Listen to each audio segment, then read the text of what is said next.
Evening all. May gabistanan mga Kasibuanos. Di ana yun. Nagpakita na gini vlogger diri ka ngalan og Bison Justin Lees. Nao ngay. May hian. Kapanunglo sa kanahan. Di makaon, di matulo ng iyang pagpanungo.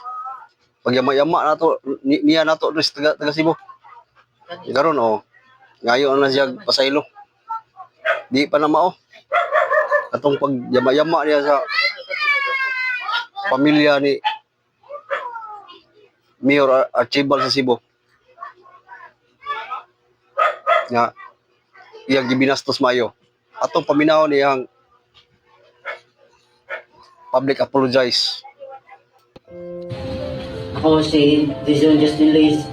Sa iloa ko sa kadaot nga akong nahimo walay puli o pulong dili makapaspas sa inyong kasakit apan nahinaot ko nga madawat ninyo ang akong sincero nga pag hinusol sa sunod mas maamping ko sa akong isulti kung i-share mas mahingamot kung mahimong mas sensitibo ang matabangon sa panahon sa pagdanan.